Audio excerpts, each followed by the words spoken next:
Hey, what up, Richard Lee? And welcome to the Lobby, GameSpot's weekly hangout every Tuesday, 2 p.m. Pacific, right here on GameSpot.com. Do you hear that echo as well, Peter? I hear the echo. That's the sound of billions of galaxies worth of exploration. One galaxy. Inspiration.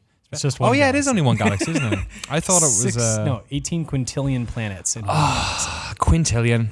Yeah. But really, is that worth $60? We're going to talk about No Man's Sky pretty soon here on the Lobby. We've also got Mike Mahardy here. Hey, what's up? Right before he heads off to Europe, where I just was for 2 weeks. Mm-hmm. So I can get, if you have any questions about Europe, now is the time. I believe you're flying in a couple of hours. Mm-hmm. Okay, now is the time to ask some questions. I've got 3 questions. How many British nickels are in $1?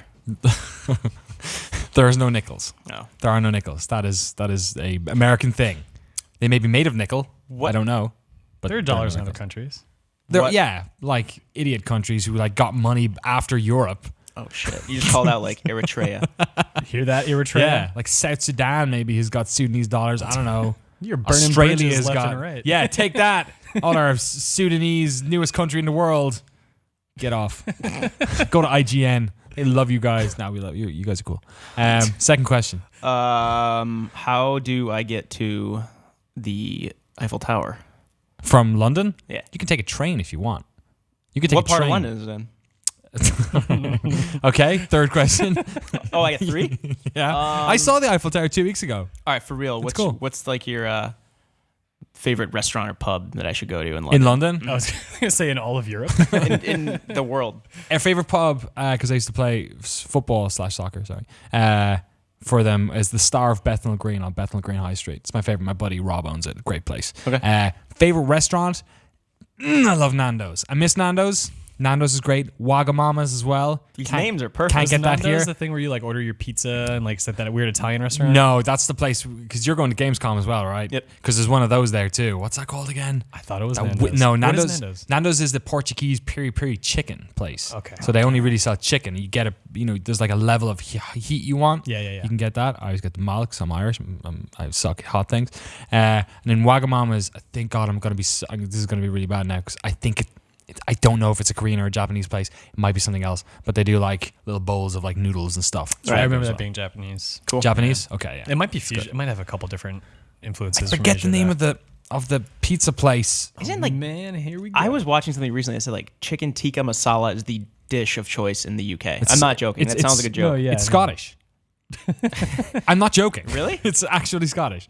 Chicken Oh. tikka masala is when I think it, like, this is not a joke. I think Glasgow's, or it was either Glasgow. I think it was Glasgow. Sounds like a Glasgow story. Is that it was basically they added milk because it was too hot. Mm-hmm. So that's why it's so popular in England, because it's like not really real Indian food. Okay. So yeah, chicken tikka masala, Right. and what's the other one? There's another one that's like everyone thinks is like staple Indian food that is actually not, is actually made in Great Britain. Like curry? Yeah, another curry. I forget what it's called. Huh. It's not. It's chicken. Oh, whatever. Okay. Send it in your emails to. We don't have an email address. Tweet Mike. Whatever your answer it is. No, foods. not Pizza Hut. People think Pizza Hut. God damn it! It's not Pizza Hut. It's called something else. It's the worst.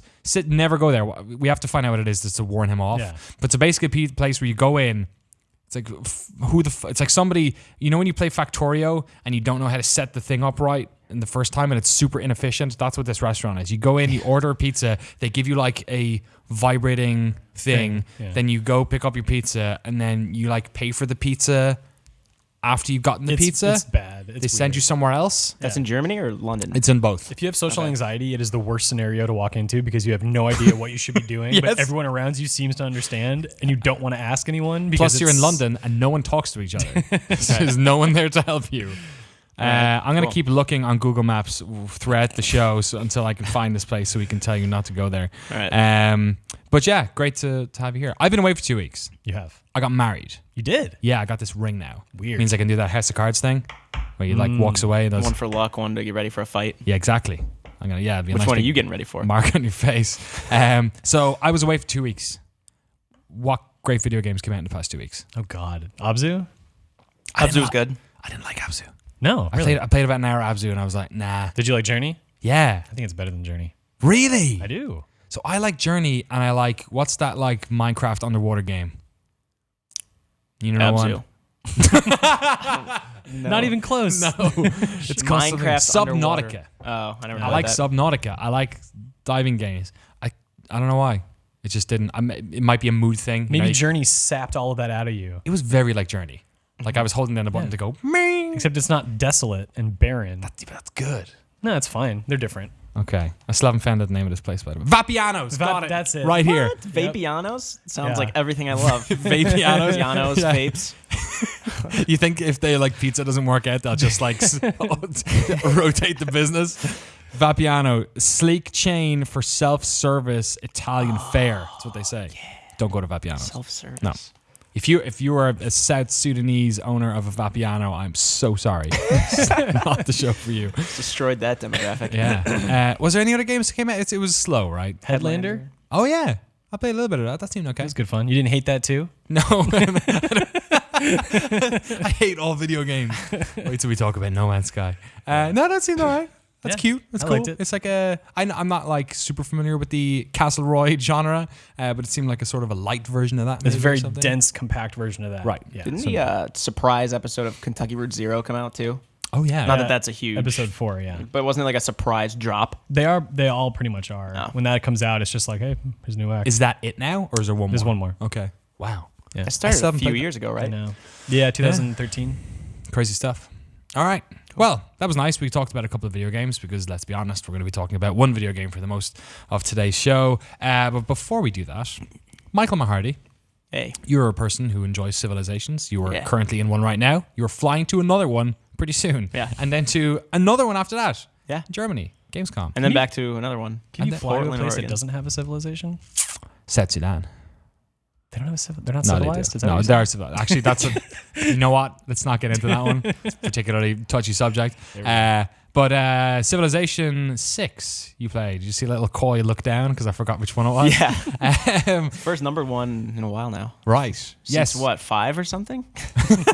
God damn it. They went off and did their Beyond Earth thingy. There was an expansion for that as well. Rising Tide, Rising Tide, yeah. Late last year, or was it early Yeah. this year? It was October, I think, last year. Okay. Yeah. So yeah, Fear Access, I mean, they put out XCOM as well a couple of months back, so they're no strangers to putting out big games. But Civilization 6, first one in a little while. I guess this is the Fear Access game. It is their like sort of darling. Yeah.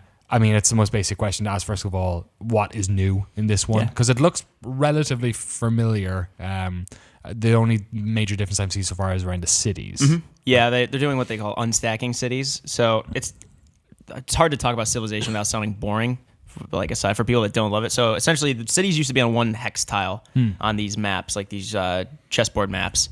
Now, instead of like every time you build a new building throughout your entire playthrough, which could last like 8 hours, the universities, the barracks won't all go on one tile. There would be these different districts that go up. So, like you're taking up more than one tile. So it's actually one of those things that affects way more than you might think. Rob Handler and I both played about 4 hours, 150 turns the other day, and it took us 4 hours to do that because we were learning so many new things in this new game. But you know, Civ 5 unstacked military units, so you can't just have this massive army on this one tile of death, they called it. Right. Now the cities, you'll have to wait until you build like a campus district, so you can build a university, like an observatory, the science actual buildings. Same thing with encampments. You'll build an encampment, then you can build like the barracks and the actual like training grounds for soldiers. What this does is not only makes you consider the map more because you get adjacency bonuses. So if you build an aqueduct next to a river, but also next to a university, it's going to get a bonus. Oh, cool. So the observatory, like up high on a mountain or something? Exactly. Or, So if you build a campus next to a mountain range, like you'll get a bonus to your science output. So they're kind of encouraging you to put a city close to a bunch of other stuff. yeah, so you want to group certain things. Like encampments do really well on their own, though, because this actually affects the military strategy of the game. I'm not traditionally a military player. I like culture, for people unfamiliar with Civilization. Essentially, you just like build up like Hollywood. You build up your entertainment industry. You build up your great artists, thinkers. You use these people to pretty much influence other civilizations to follow you, like kind of idolize you. But military now, instead of just attacking one city tile and laying siege to that, it's a little more strategic. Because if you're near these two mountain ranges, you can put an encampment right between them, like Thermopylae, and kind of close off the gap. Yeah. So not only do you have to attack the city, but you also have to worry about troops coming out of the encampment. Right. And then if you look at a city and you know for a fact, if your spies are telling you that like Marseille is a science-inclined city and it's giving the French Catherine de Medici in this game. She's not French. Just a cool story behind her. But Yeah, Italian. yeah. but she like married into the French royal family in the late 18th Is that Lorenzo's century. sister? Maybe. Everyone knows Lorenzo. Lorenzo, I know a guy named Lorenzo that works at Vapiano's. Yeah, Vapiano's. Yeah, Vapiano's. Likes to blow those sweet coils. Yeah. Does that work? I don't know. What? I don't know. So talking about No Man's Sky yet? I can't tell. So you'll attack a city and you'll know that's a huge scientific city and they have a lot of advanced technology. So you'll be like, all right, I'm going for Marseille because I can see they have a really flourishing campus district as well as a few wonders, which are their own tile as well. Oh, so you can take the city and take all that stuff as well? You can attack certain districts at a time before you even get to the palace tile. Okay. So that's where it becomes strategic. If you want to just halt their scientific production without actually eliminating them and using the military force, you can just take their campus district, defend it, hold it. That's cool. And that'll like boost you in science. Same thing with like I don't know, like aqueducts. If it's a huge city that's population is like booming, you can just go for the aqueducts, the thirst them harbors. out. Yeah, if it's a naval city, you can. I think there's a dockyard district. I don't know. There's a bunch we didn't try, but it makes you consider the map a lot more down the road because each city is a little more specialized. And one of the main tenets with Civilization 6 that Firaxis is going for is making each playthrough different, which sounds like a marketing thing. But the thing is, with Civ 5, you could essentially follow the same pattern if you wanted to toward victory every time. Yes. This, there's another thing that they're doing with this, not just the unstacking cities, but active research, which essentially functions like this list of side quests, which there already were in Civ 5.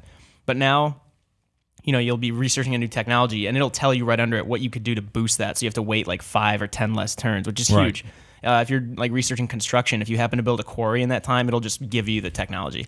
So what I found in those 3 or 4 hours we were playing, every turn there was much more to consider, but there's also less waiting this time around. A lot of problems that every Civilization game has structurally is that the first 100 turns are really fun. You're figuring out where you want to go with your civilization. The last 100 turns are that victory rush when everybody's going for cultural, economic, scientific victories. But those middle turns can kind of get boring because you're having you might be in this battle up north, but also waiting those 12 turns for space exploration. Now there's just with that active research side quest tab, you can keep boosting things that will also make you maybe branch out of your comfort zone.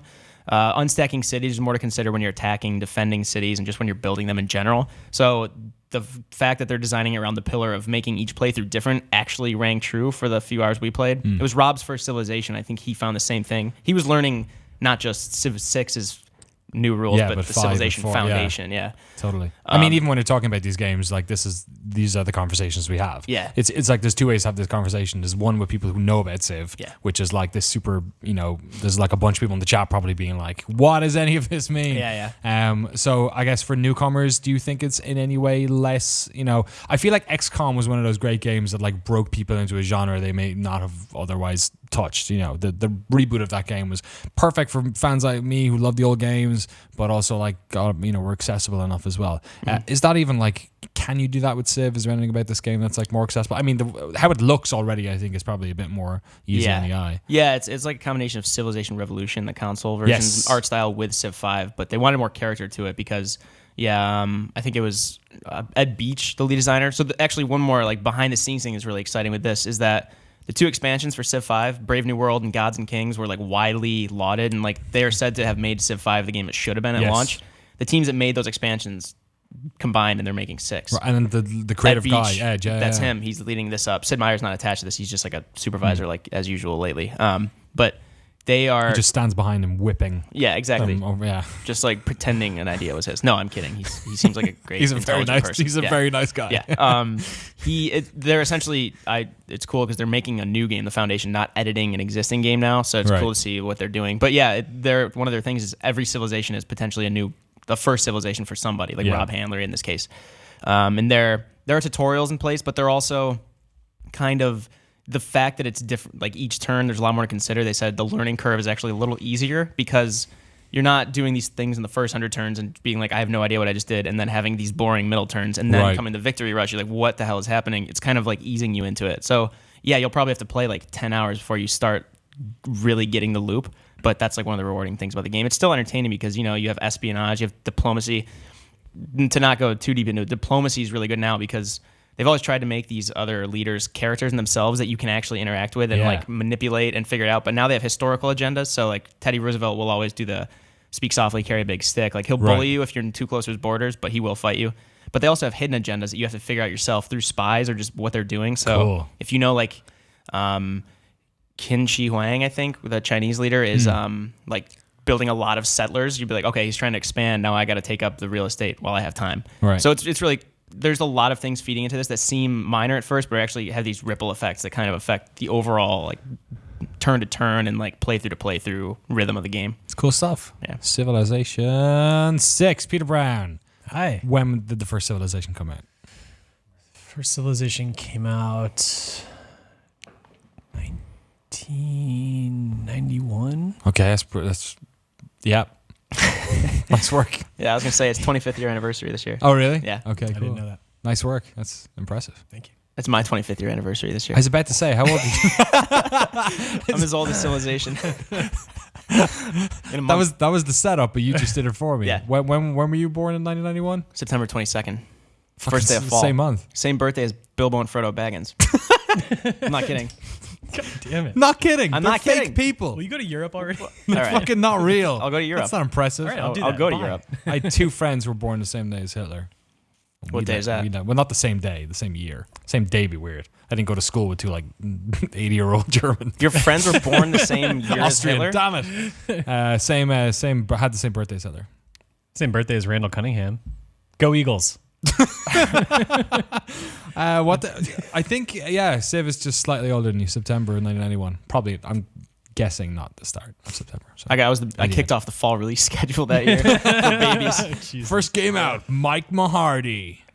I feel like March is the fall of baby is being born.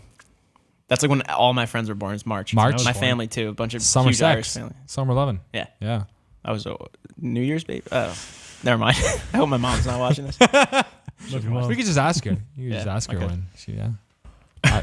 I was a happy accident. Same. Me too. Yeah? I was Yeah. 6 Amen. years. My Man. siblings are way older. 6 years after my brother. I asked if I was an accident, and their response is no. You were a bonus. No, my dad literally used the phrase happy accident. So at least he said There happy. goes, no, you were a mistake. Yeah. Civilization 6. Out soon. October 21st, same day as Battlefield 1. Same day as Battlefield 1 and Hitler's birthday. There you go, folks. It's definitely not. I don't think. Is it close? Let's check it out. We can cut that segment off like already. Hitler's. Oh, no, April 20th. Okay. I got excited because I saw 20. But actually, it was about 6 months away. It's about as far as you can possibly go. Okay. Hi. Hi. Let's talk about the game on everyone's lips. On everyone's minds. On everyone's PlayStation 4 looking at PSN. And hopefully on everyone's PC come Friday, the No Man's Sky. Yeah, it's mine, actually. It's your Sky? It's mine. Oh, really? Yeah. You got up there first? That was me. You were there pre-patch. That was me. Enjoying the space. We'll talk about the pre-patch stuff later. But first of all, I just wanted to... there's a bunch of ways we can talk about this game. Yes. First, I just want to kind of ask, are you enjoying it? Like, Yes. that's, I think, the most important thing. So, Peter, are you enjoying No Man's Sky? I am enjoying No Man's Sky. I've played about 20 hours now, combined, pre-patch and post-patch. It is a very interesting game that is very big, and so big that it's really hard to even understand it. So I love the way it plays with scale. I love the way it encourages you to seek out new discoveries, and it tempts you to gain new wealth so you can like get all the the hot new rides and the hot new equipment. Yeah, I mean, I'm very much enraptured in the experience right now, and I am not headed towards the center of the galaxy, Right. Yeah. Either am I, oddly enough. but for different reasons. Probably. So that's the thing. One of the things that has been like the sort of the curse and the blessing of this game is that how vague they've been about it. And I think in one way it's set expectations in a weird way for some people where they think that maybe this is a different type of game to what it is. But in another way, it's like so much about this game. Like when you start the game off, I was like, my ship's broken. I'm supposed to find Hydra blah blah and Quala blah blah. And I'm like, I have no idea what any of this stuff is. Yeah. And like that whole experience has been fascinating in the same way that like playing Minecraft for the first time or playing Terraria for the first time. You've played for like 20 hours now. Does that continue, that sort of sense of discovery? Sense of discovery, yes, but you definitely come to grips with what you should be doing or what you could be doing. At this stage, I am not... Well, there aren't that many surprises in terms of the bigger picture. Maybe I'll find an element I hadn't seen before, right? Or an item I hadn't seen. But the bigger picture stuff, like what it means to travel from one solar system to another, what it means to discover a planet, when you find an outpost on that planet or an anomaly in space, like what that means and what you can gain from it. I've kind of seen all of that, but all that stuff remains interesting because each one is like an egg, and inside the shell are like a bunch of different elements that are different than they were the last egg you cracked. Yeah, it's crazy. I was watching Rob and Mary do their live stream last night, and they were bouncing from planet to planet, not finding any life whatsoever, while at the same time I was playing in a solar system where like there was 4 planets and they all had teeming with life. Like, there was too much. I was like making so much money. Yeah. Mike, you've played a bit since it's launched. How are you finding No Man's Sky so far? Yeah, I only played about 3 hours, I think. Okay. And I knew it was gonna be a survival game. I really like survival games, but I think with this, I was going into it expecting more just like exploration. And so right now I've just been figuring out, like the inventory and the actual survival loop of collecting like isotopes for your weapon or for your certain like boosters, collecting like actually crafting and whatnot. But so far it's intriguing. I mean, my favorite part is like actually coming up off a planet with no loading screen, just like pointing up at the sky and just boosting as fast as you can. Going to another planet, doing the hype, like the speed boost, the pulse boost, I think it's called, and then going down into another planet and landing, and it's all seamless. That's like incredible. That part is really gratifying for me.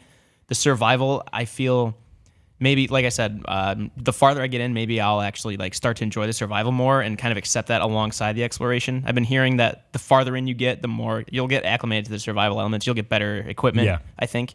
I'm assuming.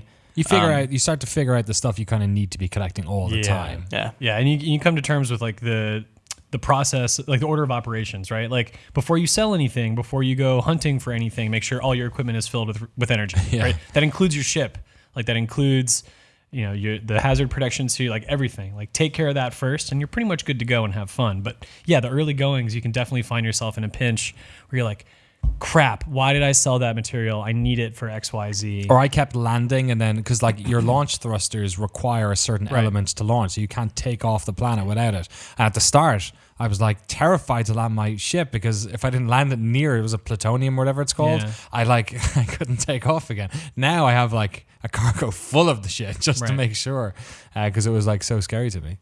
But yeah, it's like that kind of. I guess you kind of you start to get a sixth sense for the stuff the plates you need to kind of keep spinning. Yeah, like unless I'm fighting sentinels, which get at this point where I'm finding really rare materials, sentinels are guarding them. Right. It feels more like a survival game now because I'm incurring damage that's really tangible and hard to fix. But I guess I'm at odds with the idea that this is mostly a survival game because I've been on the worst planets, just really bad ones, and it doesn't feel that threatening. Like, yes, the winds are blowing, and yes, there's a lot of radiation, but like my suit can handle it. You can always just get in your ship and just fly up. You can always just do that. I mean, that's one of the crazy things is like an outpost on the other side of the planet, that takes longer to get to than another planet. Right. If you think about it that way. Totally. Like, it's crazy the way scale works. So yes, space is sort of like a sanctuary in a way where you can get out and take care of yourself, but you do start getting attacked more. Sentinels start chasing you into space. Right. And those pursuits are the ones I'm finding now, where I really feel like challenged. Sentinels chase you into space? So if you engage this one instance that I can refer to, I don't know how it applies to everyone else's experience, but I was fighting sentinels on the ground. It was like 2 drones and like a quadruped sentinel. I took off in my ship, but they were still looking for me. Whether or not they were looking for me was the reason this happened. Sentinel ships then started warping in to attack me, and I killed the ones there. And they're like, "Well, there's more ships coming," so I had to find a different planet. They didn't pursue me down to there. There wasn't, so I don't think it's this pursuit that lasts from ground to space. But I think that was a particularly volatile solar system. So I guess I feel like the amount of conversations around hype and expectation and stuff around this game in particular have been crazy over the past couple of months. But now they're on the other side of the launch. This is a game that was like Sony were pushing it very, very hard. Yeah. Obviously, Hello Games, very small team, but they were sitting on the main stage of since the Game Awards, then it was E3, and then it was the next E3. There was a lot of hype and expectation around this game. Has it met your expectations of what you thought this game was? It has, completely. And my expectations were that this would be a world that is bigger than I can really get a grip on, that I can seamlessly transition from planet to outer space to a new solar system, that I will be making discoveries, and that there is a tangible hope that one day what I do will be noticed by somebody else, or I may encounter something that is a product of someone else's efforts. But again, not that there's a guarantee, just that there's a hope that will happen. And all of those things have been fulfilled. And for me, the thing that's even more gratifying is to discover this sort of like mysterious storyline that's kind of happening, that it's not told to you really. You see it through the eyes of your character as they ponder what's happening around them. Because there's no common language, Right. Everything, you kind of just have to suppose everything based on what you see. That has been the nice surprise on top of the expectations that were fulfilled for me. Right. So I feel totally gratified by this game. The story stuff, I'm surprised how much I really like it. I can't really, in video games at least, I can't really think of another game that's done it this way, where it's so vague and so alien. Like everything about this feels, it's almost like, I was trying to sort of explain it this morning to my wife. It's almost like you're reading an encyclopedia about a sci-fi world, like where it's the information that they're telling you is you'd only know one piece of it, and it's part of a much grander thing, and you can never, it's like the opposite of most video games where they're like, this is the world you live in, these are the rules. This one, it seems like you could probably play the entire game and still have no idea what the goddamn hell's going on. It's so hard to come to grips with it, and like you're by yourself for the most part, and like you'll see trader ships in space stations, but you don't really see the traders unless you talk to them, but even then they're not present. But then you find someone on a planet and you're like, oh, thank God, like another life form, another like human being who's trying to survive in this world, not a human being, another life form that's trying to survive. And you get there and you have this moment of hope until you go talk to them and you're like, they don't know what I don't know what they're saying. Yeah. Like we can't communicate. Like I feel more lonely than ever because I can't relate to this one thing that I found in so much time. Like it's crazy how vague it is. But one thing I've kind of noticed, I'm following the Atlas path. Right. Me too, I think. And there's a lot of sort of like religious allegory in there where it seems to be asking the big questions that a lot of us maybe ask when we think about the meaning of religion, whether we're a part of it or not. And I've been on both sides of that conversation, having been growing up a Catholic. And a lot of the questions I had when I was in church that led to me being a sort of an atheist as an adult, I'm seeing those same questions being asked of the world around me in this game. Not with any one perspective behind it, but just the questions are being asked. That's fascinating stuff. I think it's matched my expectations, but I also feel like my expectations were like, I've had a lot of access to this game over the past couple of years, and I feel like from an early, I kind of knew, I had a decent idea of what it was, that it wasn't. I think there are some people who think this is some sort of like massive, combat focused space opera, and it certainly isn't at all. I never got that. Yeah, I never got that. I think my initial impression when they first showed it at the Sony stage was it's like Elder Scrolls in space, right? Which is what it's very different because Skyrim. It's nowhere near as dense as that. No, like in terms of like quests, right? Like there's one quest, right? There's just like loads of different. Well, well, as of now, like Skyrim's this finite thing, so I took my time scouring every inch. Whereas now.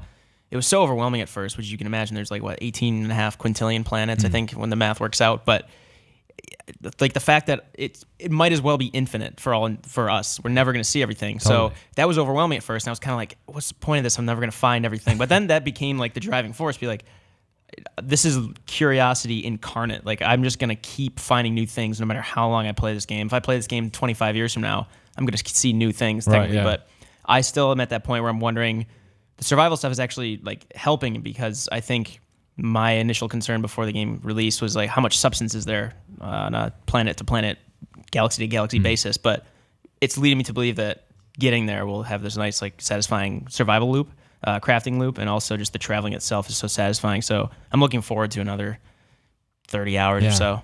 I think it is and I haven't played nearly as much as you, Peter, but from what I've had, I think it has just enough substance.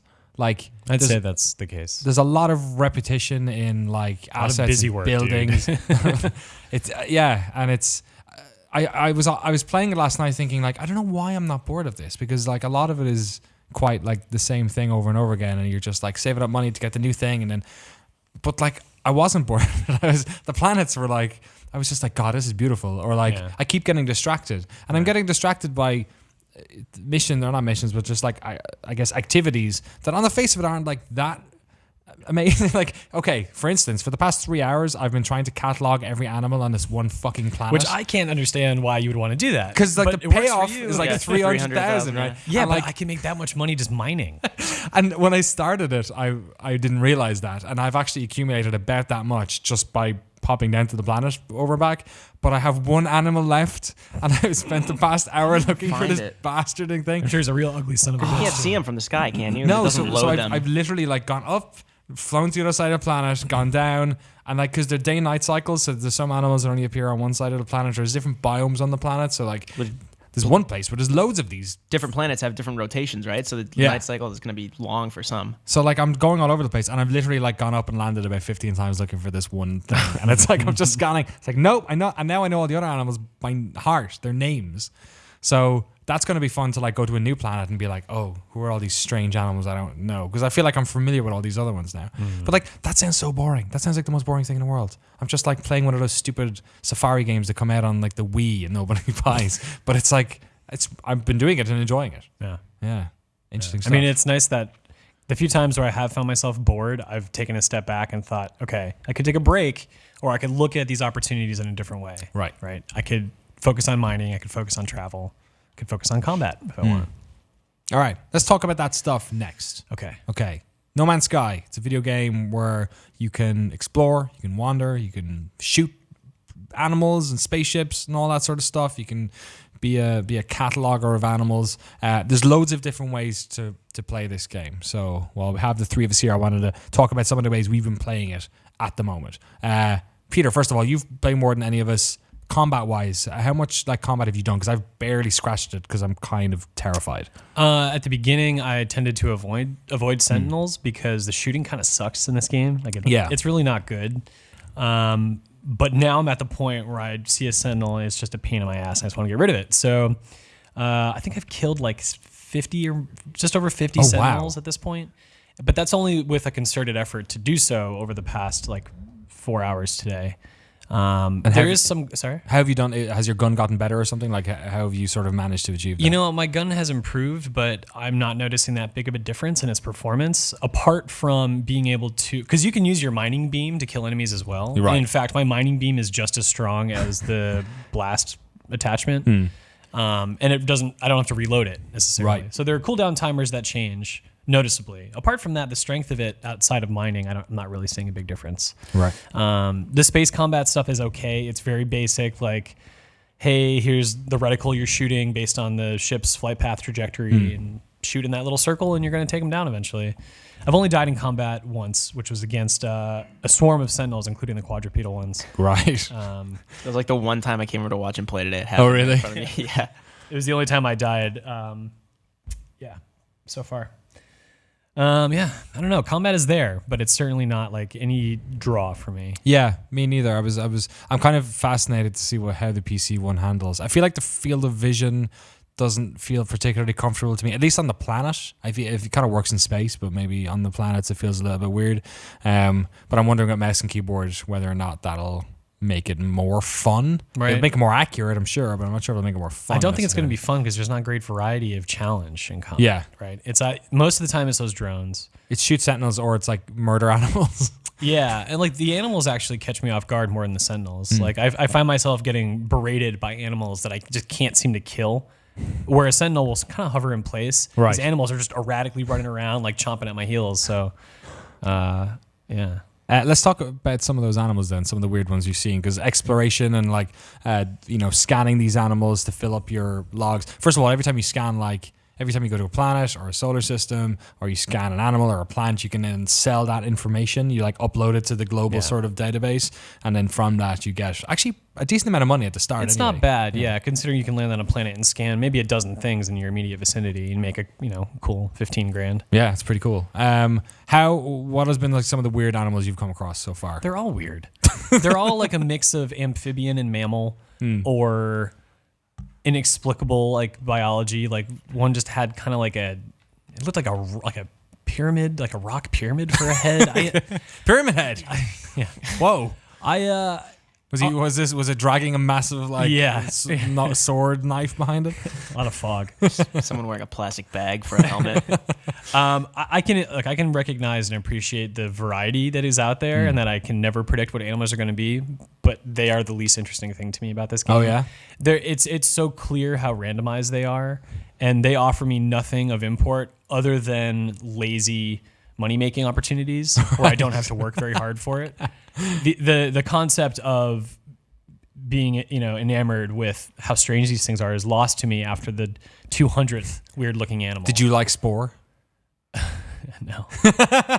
I loved Spore, and I love the animals in this game. Yeah. I don't know why. It's like I wish I could like rotate the models and stuff and like pick them apart. I love naming them stupid things. Like I've called like 5 different animals like T-Rex, dog at this stage because they've all got T-Rex I heads. haven't gotten into naming yet because really? I don't feel like I know someday someone might see That's it. the reason, right? But I'll probably be dead. That'll be like won't Nobby matter. Nobby Boy. They'll speed up the world somehow, and then we'll all see it. Well, that's what the thing is with these crazy animals. It's almost like it's desensitizing me right away to Right. what I'm going to see down the road. Like if I was born in real life and the first 2 people I saw were like Hulk Hogan and Richard Simmons, the remainder of my life, people wouldn't really interest me or creep me out that much. So I would just go through life and I don't know. I think I see these animals and I'm like, all right, that's probably the weirdest one I'm going to see. And then you see one which is like comparatively weirder, but it's still how much if you like crank it up to 10 right away, where do you go from there? I wonder because like I saw some like all the screenshots are going up now, right? So like it's a Destin, the guy over at IGN had like basically looked like sort of like a cacodemon where it was like this floating octopus like walking. That was pretty messed up. I saw what looked like a watermelon that was just bouncing around. Yeah, online. I've seen those too. I was like, What's really interesting to me is that now that I'm seeing everything else that people are sharing and stuff they've seen, right. I'm noticing a lot of parallels. Oh, okay, like, right. Oh, I've seen that animal, except it was yellow, not green. Or I've seen that line of dialogue from that person in the outpost. Right. Like somebody was posting about, you meet this traveler from the Vikine race, and he's talking about having a photo of like a potential mate who's looking right. really sultry. Yeah, I saw that. Okay. Like there's variety here, but there's also like a lot of similarities happening as well. I guess they give it's like implied variety because of the scale of the world. Right. You're like, God, anything could be the case. But then, maybe when you actually play the game, I'd be interested to play it a second time and see how much of that comes in as well. What else can you do in this game? You can scan things. You can, I guess, mining. Like, are you enjoying the mining aspect of it? It's the fundamental part of the game. You need to do a certain amount, but you can obviously do way, way, way more if you just want to be like a trader. It's like gambling, right? I mean, you spend enough time on a planet hoping to find something of value, and then when you do, you find like a massive cache of it. You're just like, oh, I'm the man. Like you're just dreaming of all the money you're gonna make.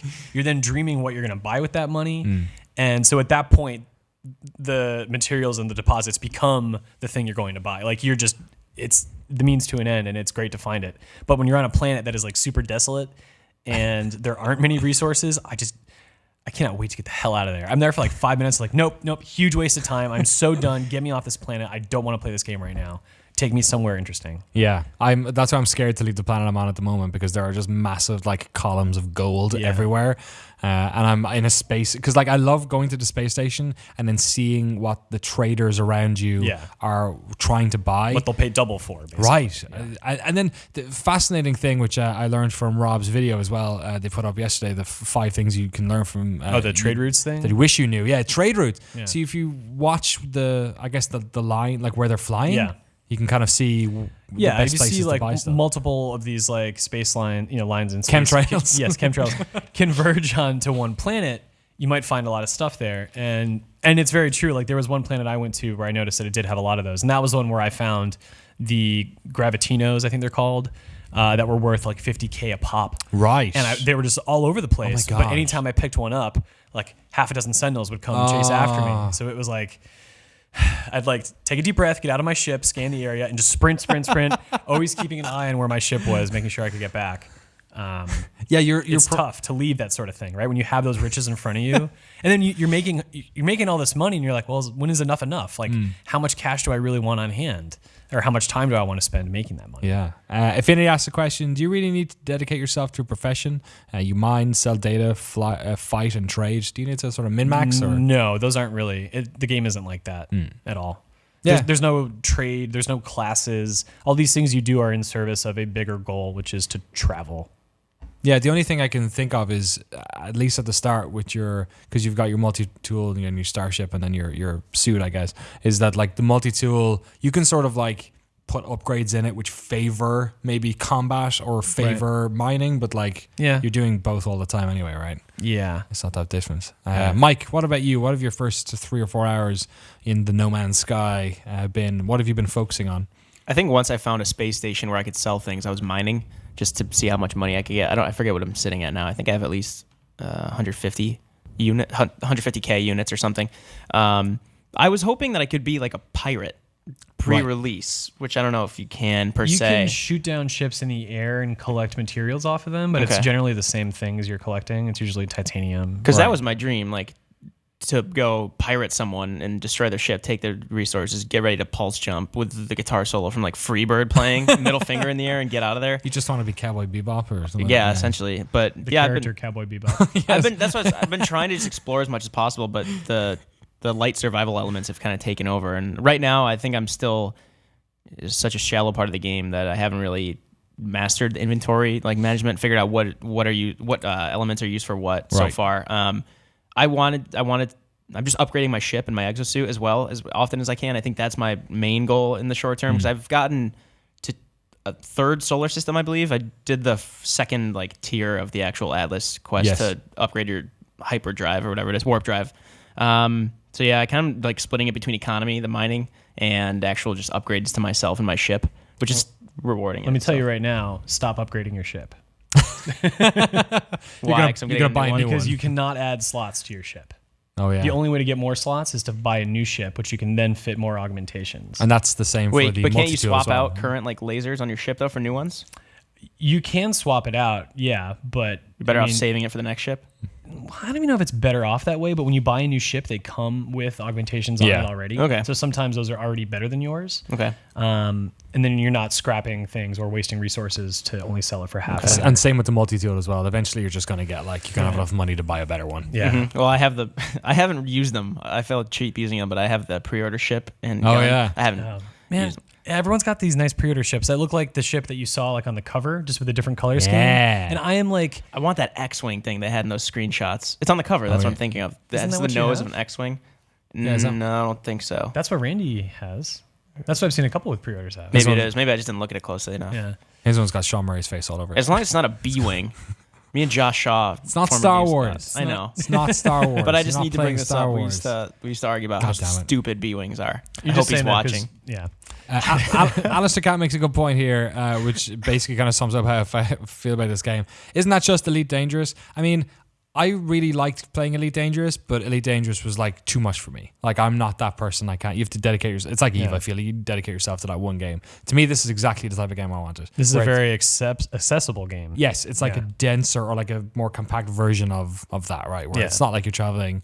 It's not so. It's Elite Dangerous is broad and has no rules. This one is quite guided at the start, and I guess it continues to be guided depending on what you want to do. Yeah, and I'm really liking it. When's the review going to be up, Peter Brown? Dude, I don't know. It's tough because the question is, do you go to the center of the galaxy? Yes. But there's another question. Do you follow Atlas, this sort of mysterious force that's pulling you in a different direction? Then there are other things. There are other things. I thought Atlas was pulling you toward the center. No. Oh, This man. game, these are the sort of things that when I'm talking to people, it's like you have to re-explain it to everyone because this game is so, it's accessible, but it's not straightforward. Yeah. The whole thing with Atlas is counterintuitive to the center of the galaxy. Like I've at this point maybe 4 or 5 Atlas interferences into the Atlas Trail where you kind of appear at these like temples.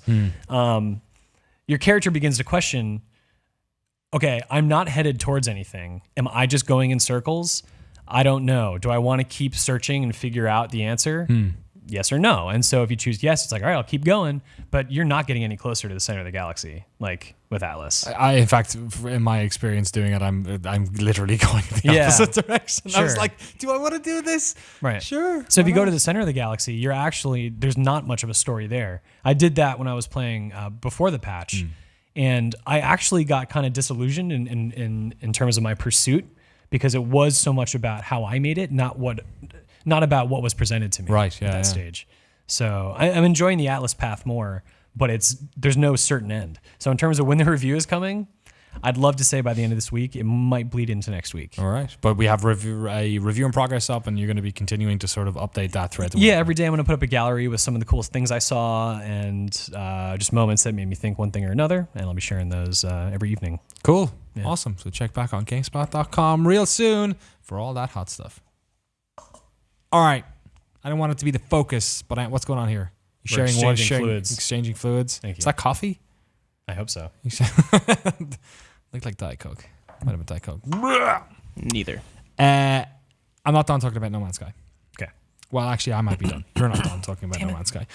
So last week, I guess there was a early version of the game sent out to press. There was a leak. There was all this. There stuff. was no copy sent. There was to no the press. Okay. We paid over $100 to have a copy overnighted to us from New York. Oh, really? Yeah. Wonderful. Yeah. So you played a bunch of the game pre this, I guess, 1.03 patch, which came out on Monday. There was a big README that Sean Murray wrote about it, adding quite a lot of content to it. So I guess I want to ask you about the sort of main differences between the game that we all saw on launch and that experience, because it's sort of like a weirdly fascinating insight into day one patches and how much you can fundamentally change a game mere hours before it came out. So what were some of the big differences that you experienced between those two versions? So the two big ones for me, I'll start with the first, which is your inventory and how much a single unit can hold in terms of resources. Right, yeah.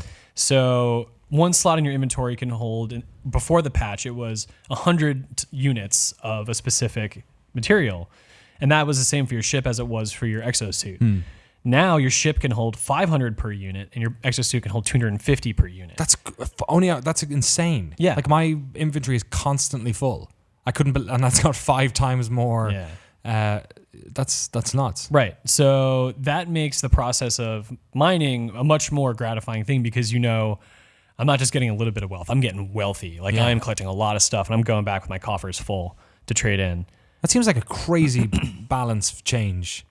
Yeah, it hasn't really impacted the bigger picture actions that I'm taking in terms of jumping solar systems and stuff like that. It's mostly the moment to moment. So I don't think of it as dramatic. I just think of it as nice to have. That's nuts. I saw a lot of quality of life sort of stuff Rob was telling us about. Yeah. About, like, for instance, in the menus, you couldn't just hit back. You couldn't just hit circle. You'd have to, for every action you choose in a menu, you have to hold down the X button with a cursor over a menu option. To exit out, you used to have to do that as well. Now you can just hit circle. That's nuts. But it got even worse. Like when you were comparing, if you were talking to a trader and you're like, maybe I want to buy your ship. Now, when you look at their ship, it tells you the price, and then there's an option to compare what items each ship has. Yeah. Before, it didn't show you the price, so you automatically had to go to that second menu. And then to get out of that, you had to do that holding down the cursor again. So it's a lot more efficient in that sense. In Sean's README, or his dot plan, I guess, he also talked about how the 3 paths, there were 3 unique paths to play through the game, and they sort of like served these up in a more, I guess, literal sort of sense. Was the start of the game much different, or the way the start of the game was pretty similar. The game basically guides you into accessing your a hyperdrive, which lets you jump from solar system to solar system, and then it kind of frees you up to do what you want. You make a decision the moment you start the game, which is you sort of see this distress beacon, and it belongs to Atlas or the Atlas movement, and you decide to activate it and somehow become in tune with it. That remains the same, but eventually, once you get your hyperdrive, it's sort of like, all right, you go to your map. There are 2 options: free exploration or the path to the center of the galaxy. But the more you start playing, you start to, if you activated that distress beacon at the beginning, Atlas will reach out to you and say, hey, your destiny lies in the stars. So that says activate your hyperdrive. So when you do that and you go up into the galactic map, with all the solar systems, it then says, hey, Atlas has something for you over here. And again, that's not really towards the center of the galaxy. And so then you can choose to follow that stuff. It's interesting. Apparently that whole thing was rewritten as well. James Swallow, who's the writer on Deus Ex, himself and Sean Murray basically rewrote the entire Atlas path as well betwing these patches. That's pretty I'm glad nuts. to know. I read that and I forgot about it, but I'm glad to hear that it actually is a path and not just a meandering. Circling the drain. So the Atlas path, just going straight to the center as fast as possible. What's the third? I don't know. So the third are that's not. It's good. not. Yeah. Well, It's just not. I thought I maybe just missed it. No. You can just read it off his update because he mentions it there. I can't actually see it here on this update. It's the same. It's the one we sort of alluded to earlier. It's the other names, right? Yeah, it's these 2 travelers that they have a lot of higher learning under their belt. They're very smart and experienced, and you encounter them once in a while. Now, it's not clear. And I haven't encountered them yet. I only heard about them, but I haven't actually seen them yet. They present you with I think 4 options to aid your quest, whatever it may be. And I think it allows you to pivot as well. So if you want to change your direction and say, maybe I don't want to do Atlas anymore, I want to do this other thing, it'll give you an incentive to make that not like a really difficult decision. Okay. But somehow you can follow them as well. And that's not totally clear to me at this point, how you do that. A lot of other additions to the game, including just more variety, apparently, like terrain, generation, the atmospheres of the planets themselves, the diversity of the creatures. Apparently, there was no feeding before of that's the not animals. True. There was feeding. Oh, no, maybe the animals didn't feed. Maybe they didn't have like the ecology or something there. I think what you can do now is you can feed them a specific element. Oh, right. And if you... That just sounds cruel in some cases. Sorry. Just give them like a radioactive plutonium. No, I think I forget how it works, but essentially I think they laid out the fact that if you give them the certain element, they'll befriend you versus just not be hostile. Or they poop something out. Poop. I keep hearing that they might poop something out. Like those Colombian cats, not to go off topic. What? The coffee, they feed the cat. You told me about this. The Yeah. coffee. Yeah. Sorry. That's why I just poured in your coffee. But one of the other changes that's really nice is they let you scan the terrain from your ship. Or before you would have to land to scan or use your eyes, but because of the draw distance, it's hard to really use visual scanning method. Right. God, that's insane. You couldn't do that from the ship before. Yeah, so you would have to land and you couldn't do it in outer space either. You couldn't. So you would essentially just That's nuts. So it's made a lot of things easier. Apparently, one of the things I did notice as well, at least from the trailers and from the version I'm playing, is that the amount of pop-in and artifacting that happens. I mean, it's still there. It's still there. It's there and in there, and it reminds me of like GTA 4s, where it was like there all the time, but you kind of got used to it. Yeah. It's nowhere near as severe, I think, as what it was previously, at least in my I experience. noticed it immediately, and I was like, "Yeah, this is better." And then it just feels normal. Yeah, there's still some popping, but. So, do you think interesting that all this is it a worry to you when you see like all of this crazy stuff getting rushed into a game last minute? No. Is it just a reality of going gold that like to get this many boxes printed you need to? Yeah, it's the reality of having someone publish your game. Right. That was really interesting. Did you read that blog post? Remy wrote it. Remy Ismail. Yes. Yeah. Really good. About like what going gold really means and what it doesn't mean as much as we thought it would, and how like Hello Games was still essentially working the same hours in the last month since going. Yeah. Well, and they're beholden to an outdated system basically, where people can publish by themselves on Steam and control how all of that rolls out. Right. Console makers have to, this unspoken quality seal of quality and like all this and that like publishers expect games to meet that, and there's all sorts of milestones and weird business stuff involved. We had Rob and I did a trip recently down to another studio, and one of the heads of the studio was saying like, hopefully later this week we'll pass cert, whatever that means anymore. So I was like, what are you talking about? This is before like the No Man's Sky stuff been coming out. Yeah. You can pick that up on RamiIsmail.com as well. That blog, it's really good. RamiIsmail. Fascinating read. Crazy, I guess, that like they were working on this up until launch, and they will continue to work on it. Yeah. But I looked at the credits on the game, and it's nuts because it's basically one page. It's like 20 odd people who work at Hello Games. Then the next page is like a couple of people who I knew, like they're all PR managers on there, and a couple of other people like they're saying thank you to. And then it's like 10 pages of Sony. Yeah. It's just like QA and like biz dev, and like every single like Adam Boyes is on there. Like every person who was even touched a Sony product's name is on it. It really shows you this game was made by a tiny, like a very, for the type of game it is, and especially considering none of them have really made a game like this. Like they're all, they made Joe Danger previously. They've all worked on bigger games like Burnout and stuff like that, working in sort of the wider South England game development world. But it's nuts. What's really exciting for me is that they have gotten to the point to release this game, and what that means is they're offering what they promised. Now they get to deliver on the things they didn't promise, because they didn't know if they could pull it off. Do you think they're going to add to it? The next update that they said is going to let you build your own outposts. Oh, really? You're going to get freighter ships. What? Really? Yeah, yes, you're going to have permanent pets. Like, they're going to keep adding to this game. Somebody asked me on Twitter earlier, the Nintendo lad is building outposts. I was like, nah. I probably won't want to. I hated it in Fallout, but like, I'm just super stoked that the lattice is there. Now they can just keep tacking things onto it, and hopefully that they work and make it great. Yeah, I hadn't even thought about the fact that this is like Minecraft 1.0 now. Yeah. And then they get to add to it. Interesting stuff. Mike Mahardy. I'll keep playing. Head off to England. Yeah. We don't need you anymore. Get out of here. Yeah. Right now? Great time, by the way, to fly away to Europe for a week and a half. Yeah. Oh, I know. Thanks. No Man's Sky. Good job. I'm working on another game stuff right now. Another game stuff? Terrible sentence. He's a writer. He's a writer by trade. Everyone. Not a speaker. I'm working on stuff for another game, but I will be playing No Man's Sky when possible. Are you working on Embargo and Embargo Yeah. from the makers of Embargo? Mm-hmm. Okay. It'll go up Thursday, some of it. Tuesday, Cool. the rest of it. I want someone to make a game called Embargo. Embargo. Yeah, just it's really just- fuck with that. That Can is I just guess? Can I push the guess? button and release information. Wait. Can I guess what game it is? Constantly. Sure. Is it Embargo X or Deus Embargo? No. Oh, no, it's not a review. Okay. It's just like, Is it? No, because eventually you're gonna have to. You shouldn't have said no then, because I'm gonna ask you the next one, and then you're gonna be able to go. I don't know. Like I could. I want to say hear what the other names would be if of your guesses. What? Embargo Field, Embargo Fall, Embargo Fall. because Embargalization 6. Embargo Field 1. Pirates of the Embargo Bean. Is there a Forza Pirates of the Motorsport Embargo. Yeah.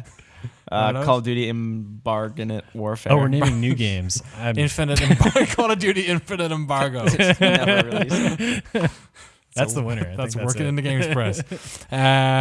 Is it Embargo 2 or Embargo Remastered? Infinity asks. I honestly don't even know if I can say what it is. I should I don't probably think you not say can. anything What's if I the don't know. What was that? Let's move along. Let's move along. All right. All No right. embargoes. All right. We're done. Thank you so much to everyone for watching today's The Lobby. Thank you for hosting for the past 2 yeah. weeks. Yeah. Thank you for promising the host and then doing the bomb shirking my Pulling the carpet out from under my feet. Have a great time in England. Yeah. Enjoy Gamescom. Oh, well. It's good fun. Eat the pork knuckle. It's Mhm. delicious. You're not probably going- just going to eat it once. yeah. Yeah. That'll be the only meal you have. Yeah. For the entire. You're not going Gamescom. I'm not this year. going. We're done with Gamescom. I think I'm done. The Peter Brown, Danny O'Dwyer Gamescom experience is dead. I think so. It was a good run. It was good. Good fun. Yeah. Lots of. Remember that last place we had in where they had the weird German army hats? You mean every place? Yeah. I What? guess. Enjoy Have the beer. fun. Have Hats. fun. Have a Have blast. I will. A And you blast. have fun, Internet. Thank you for watching the show. We'll be back next week, same bat time, Tuesday, 2 p.m. Pacific, right here on GameSpot.com. Stay tuned to the site on YouTube because we have bunches of No Man's Sky stuff going up. We have bunches of Embargo stuff going up as well on Thursday, and loads more. Thank you for watching, and we'll see you next time. Thank you to everyone in the back for putting the show together. Rich, Lee, Merry Christmas. You coming back on me? I gotta finish it now. John Luke Psyche.